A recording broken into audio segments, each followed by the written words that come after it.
Kenapa terlalu banyak middleman?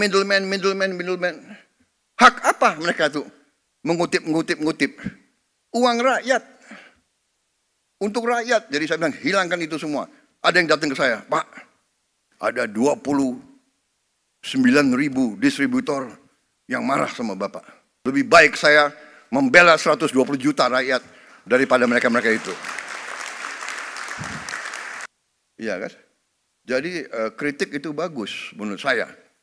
Tapi kalau suatu program untuk menciptakan kondisi yang tidak rasional, iya kan?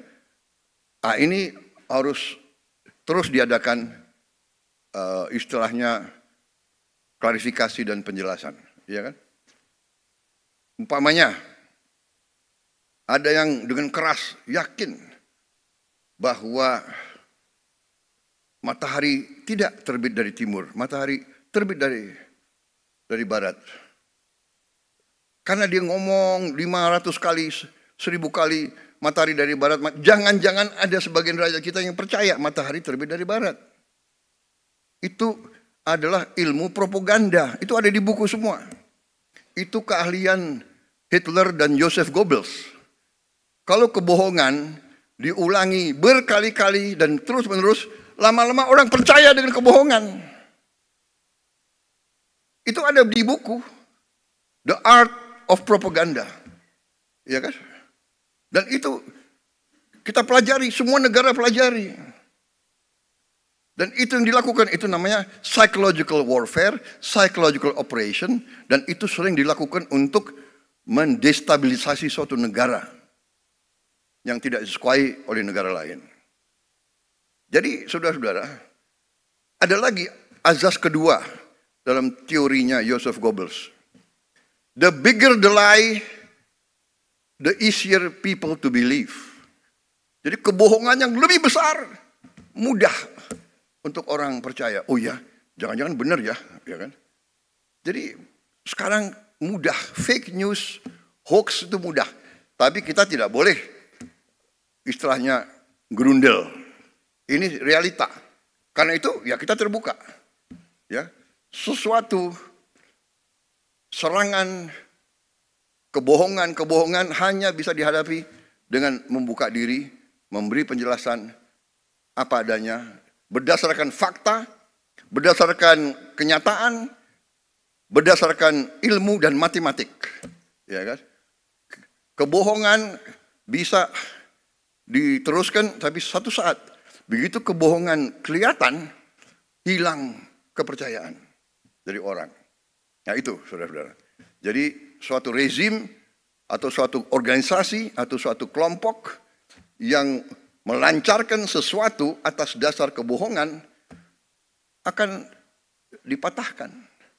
Saya juga heran. Ya, ada orang yang mengatakan Indonesia gelap.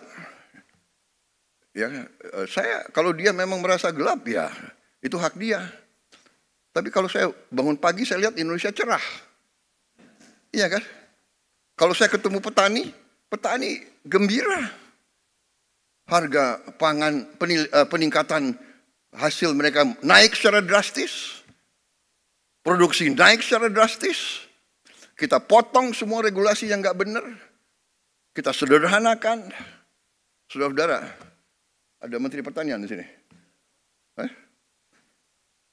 Menteri Pertanian itu selalu ada di sawah. Keliling kemana-mana, ya sudahlah, nggak apa-apa.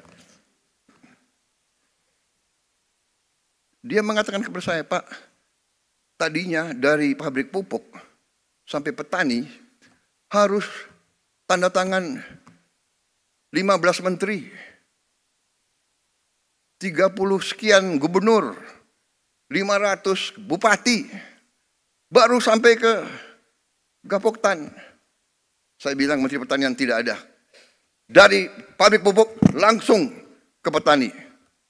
Gak ada lagi itu tanda tangan, langsung. Alhamdulillah, pupuk yang tadi langka, yang tadi banyak diselundupkan, yang banyak dikorupsi, sekarang sampai ke desa-desa. Hanya ada beberapa tempat yang masih. Saya dapat keluhan dari Gubernur Aceh, pupuk di situ masih sedikit kurang lancar. Ya, ini segera kita akan atasi. Apa yang maksudnya? Begitu ini semua perizinan kita hilangkan, lancar itu arus ke produsen, produksi langsung naik, saudara. Jadi ini pelajaran bagi kita semua, dan inilah yang saya akhirnya ambil kesimpulan, oke, saya harus proaktif. Saatnya sudah ada evidence, ya saya sekarang berdiri agak lebih optimis, lebih percaya diri karena evidence-nya sudah mulai kelihatan. Ya, kita akan menghadapi tantangan, tapi saya bicara dengan tim saya, ternyata situasinya dapat kita hadapi dan bisa kita kendalikan, ya kan? Jadi saudara-saudara, saya sih tidak akan melarang orang untuk selalu memandang dengan kegelapan. Kalau ada orang yang mau lihat gelap, monggo.